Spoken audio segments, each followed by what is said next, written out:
Olá, boa noite. Veja no Brasil TV desta quarta-feira, 20 de abril.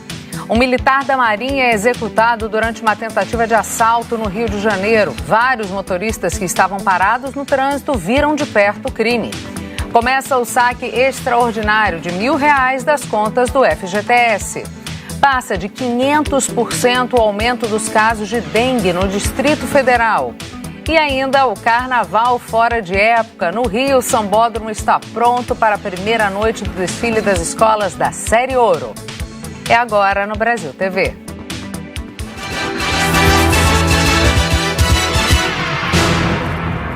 A polícia do Rio está à procura dos bandidos que assassinaram um subtenente da Marinha numa tentativa de assalto. Foi no elevado que dá acesso ao túnel Rebouças, uma das principais ligações entre a Zona Sul e o centro da cidade.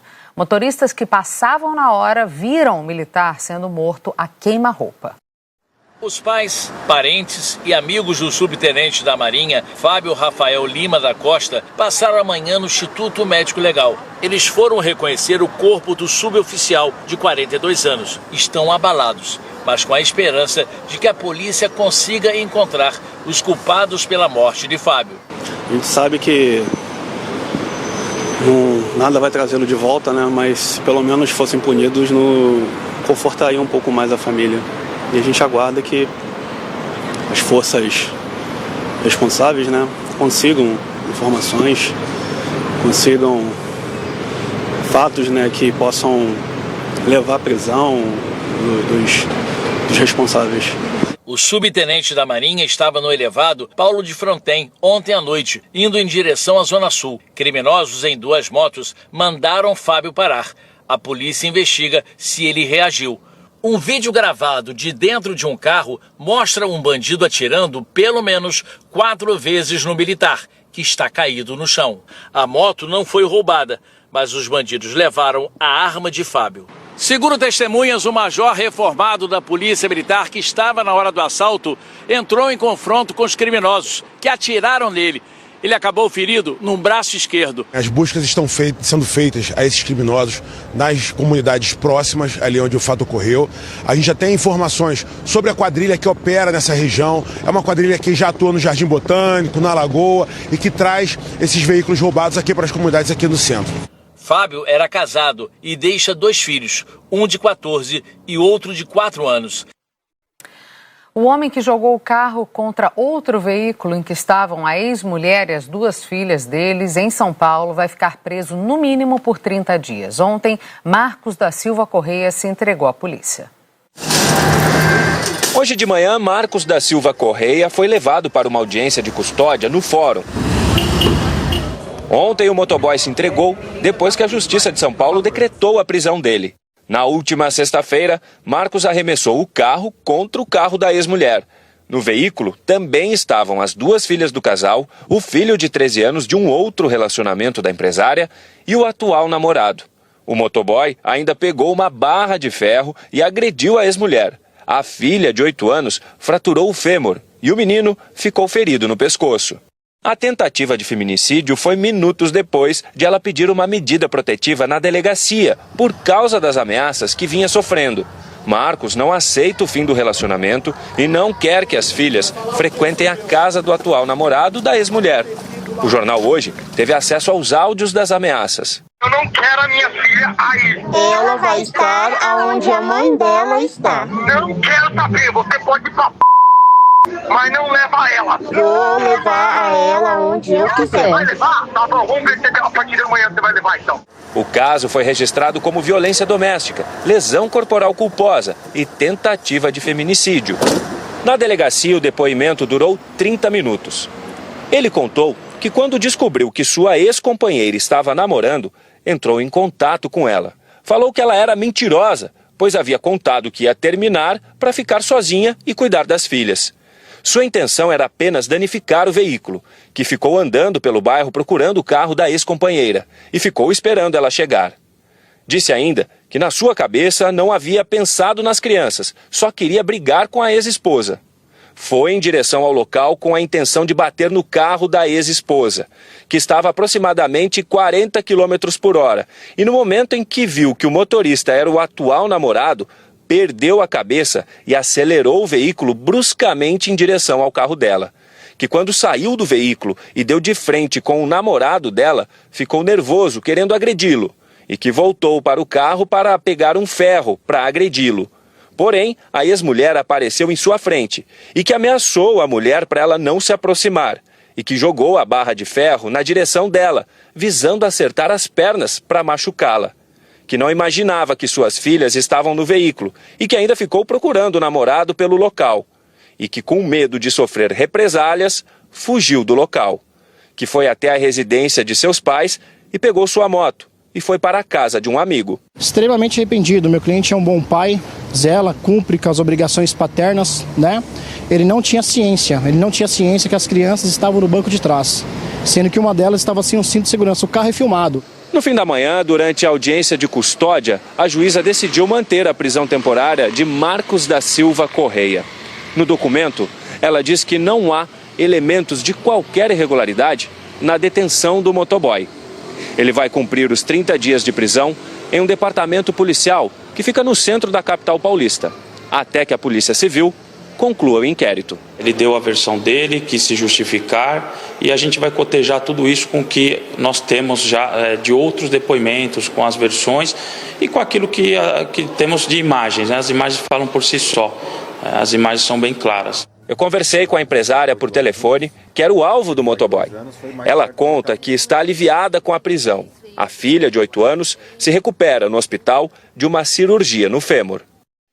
Com a prisão dele, todos nós ficamos mais aliviados, né? Porque o meu medo era minha filha ter alta e a gente ia para casa como com isso. Agora a gente espera que a justiça seja feita, que ele pague pelo que fez, pelo trauma que ele gerou em todas as crianças. Policiais entraram no terceiro dia de buscas aos criminosos que tentaram assaltar uma empresa de valores e aterrorizaram moradores de Guarapuava, no Paraná. O Lucas Henning tem os detalhes. A polícia decidiu hoje ampliar as buscas pelos criminosos que tentaram assaltar a empresa de valores no domingo. A ação do grupo começou por volta das 10 horas da noite, então já são 63 horas de procura pelos assaltantes. Mais de 200 policiais participam das buscas. Helicópteros e drones com sensores térmicos têm sido usados para tentar encontrar pessoas em regiões de mata fechada. A polícia tem 30 suspeitos, mas não prendeu ninguém. Apenas uma pessoa suspeita de ligação com o crime foi detida na segunda-feira e liberada horas depois. A investigação tenta descobrir se os criminosos usaram uma chácara para se reunir no interior de São Paulo. Lá foram encontradas armas, munição e coletes à prova de balas. No Pará, a Polícia Federal fez uma operação contra fraudes no auxílio emergencial. Os policiais federais cumpriram 17 mandados de busca e apreensão e 3 mandados de prisão preventiva na região metropolitana de Belém e também em Natal, no Rio Grande do Norte. Os mandados foram expedidos pela 4ª Vara Criminal Federal da Seção Judiciária aqui no Pará. A Justiça determinou também o bloqueio de bens e valores dos investigados em um limite que ultrapassa 16 milhões e 600 mil reais, além do sequestro de 23 imóveis. Foram recuperados cerca de 12 milhões e 400 mil reais. Brenda Rachite para o Brasil TV. A Caixa Econômica Federal começou a liberar hoje o pagamento do saque extraordinário do FGTS. Cerca de 42 milhões de trabalhadores têm direito a esse saque de até R$1.000. É um dinheiro tão aguardado pelo seu Sebastião que cedo ele já estava na fila da Caixa Econômica na Zona Sul de São Paulo para fazer o saque. Vai ajudar a pagar menos prestação e comprar coisa para dentro de casa, né? Pagar contas é a emergência de muita gente e algumas despesas são básicas. A água, a luz, entendeu? Tá tudo acumulado, entendeu? A gente paga os poucos, quando vem no outro mês acumula de novo, entendeu? Ir para a fila da agência ou de uma casa lotérica só deve ser a opção para quem quer pegar dinheiro vivo. Quem preferir transferir o valor para outro banco ou fazer pagamentos por meio eletrônico pode resolver tudo pelo aplicativo Caixa Tem. A Caixa orienta que antes de sair de casa, o trabalhador verifique no aplicativo se o dinheiro já está liberado. O pagamento vai ser feito de acordo com o mês de aniversário. Começou hoje para quem nasceu em janeiro. No dia 30, é a vez de quem nasceu em fevereiro. Segue assim até o dia 15 de junho para quem nasceu em dezembro. O valor do saque é de até R$1.000 por trabalhador, considerando a soma dos saldos disponíveis de todas as contas do FGTS. A vez da Maria do Socorro é só em junho. Ela tem R$750 para receber, mas quer deixar o dinheiro quieto. Acho que eu não vou sacar, vou retornar ele de volta, porque quando eu precisar de uma urgência, né, ele está guardadinho lá. Quem não tem a intenção de mexer no dinheiro pode informar a Caixa Econômica pelo aplicativo FGTS que não vai fazer o saque. Nesse caso, o valor nem vai sair da conta. Se a informação não for dada e o dinheiro ficar parado à espera do saque, o trabalhador não vai ter prejuízo. De acordo com a Caixa, o valor vai retornar em dezembro para a conta do Fundo de Garantia. Corrigido. A expectativa do governo é que os saques sejam feitos em massa e ajudem a movimentar a economia, se todos os trabalhadores aptos optarem pelo saque. Caio, que faz aniversário em janeiro, já pode pegar o dinheiro. Cartão de crédito. O saldo, da fatura está bem alto, Então, para complementar a renda e poder pagar ele todinho. O destino do dinheiro é certo ou quase. Já vai começar o feriado com o dinheiro. Mas é para pagar a conta ou é para fazer nova dívida? Verdade, bem lembrado. Para evitar tentações, a Rafaela vai esquecer que tem dinheiro para receber. Na minha opinião, é melhor guardar agora, Não estou precisando de forma urgente, E se eu fosse sacar, seria para gastar com besteira, A gente fala agora do aumento de casos de dengue no Distrito Federal. Já são 505% a mais na comparação com o mesmo período do ano passado.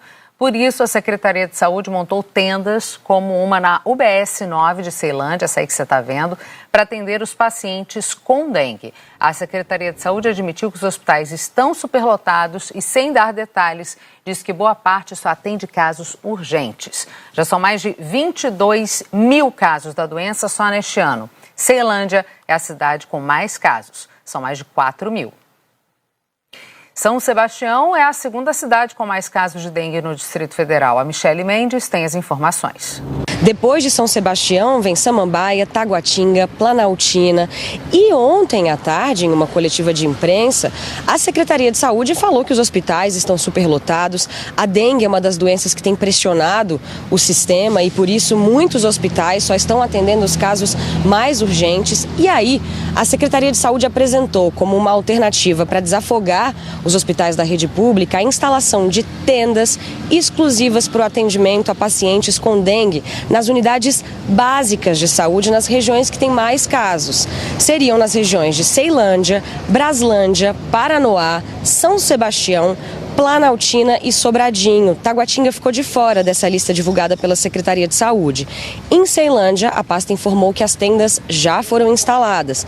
Mas aqui em São Sebastião, que é a segunda região com mais casos, essas tendas ainda não foram montadas. Apesar da gente ver ali atrás aquela tenda no Centro de Saúde 1, onde eu estou, essa tenda é focada na vacinação contra a influenza, a gripe comum. Então, quem chega com dengue aqui tem que entrar no posto de saúde e fazer o atendimento normalmente lá dentro. Também é importante dizer que, apesar da gente ter esse aumento expressivo de mais de 500%, o pico da doença esperado pela Secretaria de Saúde é em meados de maio. Então, todos nós precisamos ficar muito atentos à água parada. A gente sabe muito bem como evitar a dengue, E se algum vigilante ambiental, agente da vigilância ambiental, bater a sua porta, deixe-o entrar. Eles não têm poder de multa, mas ajudam a exterminar os focos do mosquito que causam não só a dengue, mas outras doenças, como a zika e a chikungunya.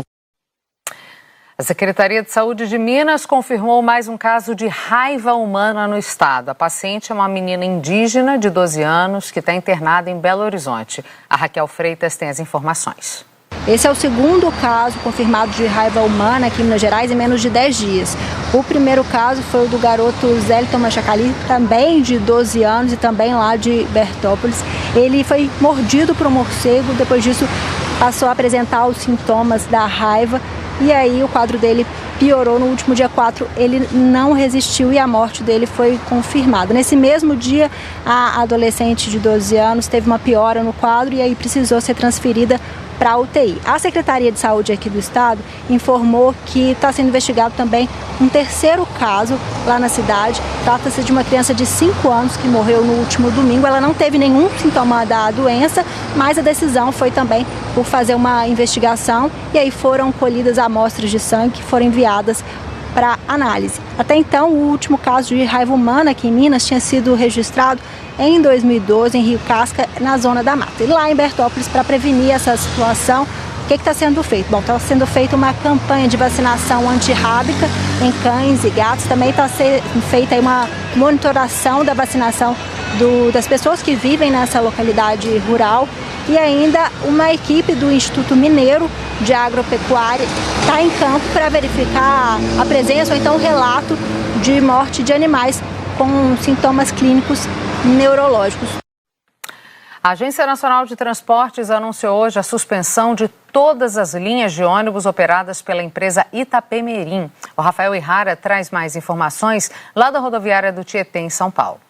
Bom, conversei agora há pouco com alguns passageiros que vieram até o guichê da Itapemirim comprar passagem. Claro que tem muita gente preocupada, né? Mas é importante salientar a seguinte informação. A Itapemirim vai poder sim fazer as viagens que já foram vendidas, então ninguém vai ficar na mão. E é importante destacar também que os direitos do consumidor devem ser observados, como por exemplo, reembolso da passagem e troca de empresa, isso se o cliente pedir. A nota oficial da Agência Nacional de Transportes Terrestres foi publicada hoje no Diário Oficial e determina a suspensão de todas as linhas da aviação Itapemirim até a decisão de mérito do processo administrativo. Permite que a transportadora realize viagens já vendidas por até 30 dias, isso após a publicação da deliberação. Até março desse ano, vamos lembrar, a Itapemirim operava 95 linhas em 19 estados do país, mas com a suspensão de parte das operações, a empresa passou a contar com 26 linhas em 12 estados. A Itapemirim vive uma crise, está em recuperação judicial desde 2016. A empresa deve cerca de 253 milhões de reais a credores, além de 2 bilhões e 200 milhões de reais em tributos. Em janeiro deste ano, a Agência Nacional de Aviação Civil proibiu a Itapemirim de vender passagens aéreas. No mesmo mês, o Ministério Público de São Paulo pediu à Justiça a decretação da falência da aviação Itapemirim e do grupo Ita Transportes Aéreos. A solicitação ainda incluiu o bloqueio dos bens do dono da empresa. Cerca de 15 dias antes do pedido, em 17 de dezembro, a empresa anunciou a suspensão de todas as operações aéreas, deixando milhares de passageiros na mão, isso um pouquinho antes do Natal. A Itapemirim acabou de enviar uma nota para a nossa equipe, diz o seguinte, que afirmou que a suspensão é temporária, que as atividades serão retomadas com a composição da nova frota dentro do prazo determinado, com todos os passageiros que, segundo eles, serão atendidos. No Recife, os moradores enfrentaram uma manhã de caos no transporte público. A circulação do metrô foi interrompida por uma falha na rede de energia, de acordo com a Companhia Brasileira de Trens Urbanos, a CBTU. 18 estações da linha centro do metrô não abriram hoje. Com isso, 180 mil pessoas foram prejudicadas na capital e em 2 cidades da região metropolitana. Quem precisava chegar ao trabalho procurou os ônibus e os terminais ficaram lotados. A frota precisou ser reforçada para atender a demanda. A seguir, um jacaré de 1,5 metro é resgatado numa rodovia perto da divisa de Brasília com Goiás. Ele estava no meio da pista.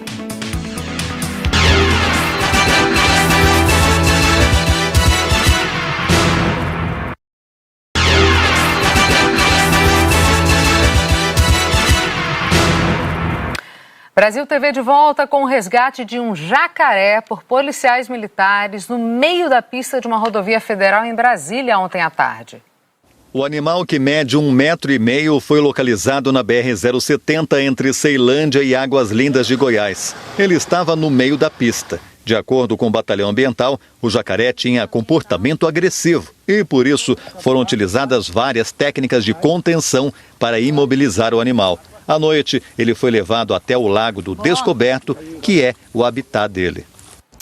Agora a gente te conta que o uso da energia solar está ajudando hospitais a economizar com as contas de energia elétrica no interior de São Paulo. Com a economia, a Santa Casa de Jaú, por exemplo, pretende acertar as contas atrasadas.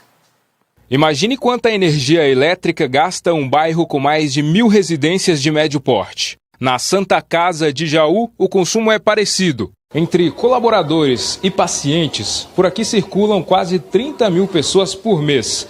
Para manter os corredores, leitos e áreas de recepção iluminados para elas, são quase 4 mil lâmpadas. E cerca de 400 aparelhos de ar-condicionado na climatização. E não é só isso. Na central de esterilização, essas máquinas que higienizam roupas de cama e uniformes aumentam o gasto em mais de 20%. No fim de cada mês, a administração do hospital tem que desembolsar quase R$200 mil.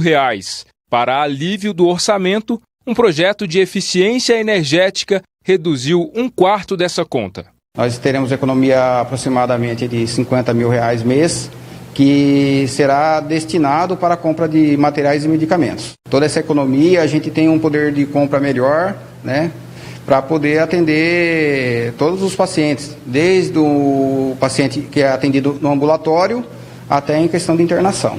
O telhado está quase todo coberto de placas para transformar os raios solares em corrente elétrica. Os painéis do prédio têm capacidade para alimentar 30% da rede elétrica. A capacidade de geração de energia dessa usina está em torno de 638 mil megawatts de energia, que equivale a aproximadamente 327 residências de médio porte. Essa geração, esse cálculo de geração é um cálculo anual que nós fizemos da capacidade dessa usina aqui para Santa Casa. O sistema foi custeado pela concessionária de energia, com investimento de quase R$2 milhões. O projeto é um dos 5 desenvolvidos em hospitais do estado de São Paulo. Trazer ali uma redução na conta de energia para poder dar o equilíbrio para essas Santas Casas conseguirem arcar ali com a conta de energia e evitar a inadimplência dessas contas. E a gente encerra falando do Carnaval fora de época. Começa hoje o desfile das escolas de samba em Campo Grande. As informações com o Diego Queiroz.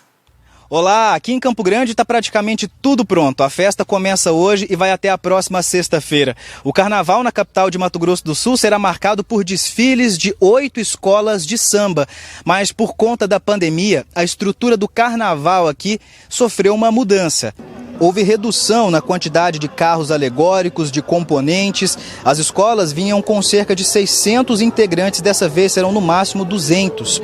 O tempo de desfile caiu 10 minutos. O espaço do desfile também diminuiu 1 metro para cada lado, para deixar as escolas mais compactadas. A previsão dos organizadores é que cerca de 20 mil pessoas passem por aqui ao longo dos 3 dias de desfiles. Diego Queiroz, para o Brasil TV. E no Rio de Janeiro a espera acabou. Depois de 2 anos, a Marquês de Sapucaí, no centro da cidade, volta a receber os desfiles das escolas de samba. 7 escolas da série Ouro vão cruzar a avenida hoje à noite. Depois de 2 anos, agora a contagem regressiva é de algumas horas. Falta pouco para o samba reencontrar a Sapucaí e uma legião de apaixonados, que também ajuda a preparar o espetáculo. A gente fica muito feliz e muito lisonjeada com todo o acontecimento que é um grande marco, né? O Carnaval. Gostei, você veio toda preparada, maquiada, toda bonita. Carnaval é isso, né? A turma da limpeza foi a primeira a chegar hoje cedo e aproveitou para registrar o momento. Faltam só detalhes, nas arquibancadas e nos camarotes. Um acerto de luz, o último retoque na pintura. Tem que achar bonito o carnaval, né? E logo mais quando as pessoas chegarem. A pintura tem que ficar show para o pessoal sentar aqui bonito, né? Dá orgulho, saber que eu estou aqui também plantando. A pista do maior espetáculo da Terra foi reformada. Para deixar tudo pronto, o investimento foi de R$10 milhões. E uma das estrelas da festa é a nova iluminação cênica da Sapucaí. O teste ontem à noite já deu um aperitivo. A Ana Clarice aceitou o emprego de vigilante para realizar o sonho de assistir ao desfile da Escola do Coração. Eu ficava só da televisão, vendo, mas queria muito ver, que é mágico, né? Aí quando eu comecei a trabalhar, que eu comecei a pensar, poxa, eu posso juntar um sonho à realidade. Então o que é que eu vou fazer? Eu vou ver se eu consigo trabalhar lá e ver a minha mangueira desfilar. A pista e as arquibancadas do sambódromo já foram vistoriadas pelo Corpo de Bombeiros e estão liberadas para o carnaval. Os camarotes e os carros alegóricos serão inspecionados ao longo do dia. Além de acompanhar a reta final de preparação do Sambódromo, a gente aproveitou a manhã para passear por aqui. Eu estou no alto do setor 1, onde a torcida faz o esquenta e onde as escolas começam a se concentrar para o desfile. Daqui dá para ver os primeiros carros alegóricos da Série Ouro lá na Avenida Presidente Vargas. E eu quero compartilhar com você uma das vistas mais bonitas do Sambódromo. Falta pouco e já dá para imaginar o espetáculo que vai ser. Para assistir aos desfiles, o público vai ter que apresentar o passaporte das vacinas na hora de entrar no Sambódromo. Para receber tanta gente, vai ter reforço na segurança. A Polícia Militar vai fazer bloqueios pelo centro do Rio. Só quem trabalha no Sambódromo ou tem ingresso para o desfile vai poder passar. A principal recomendação é deixar o carro em casa. Vai ter reforço no transporte público. O Brasil TV fica por aqui. Outras notícias logo mais no Jornal Nacional. Hoje um pouco mais cedo, às 8h, hora de Brasília. Uma boa noite a todos e até a próxima.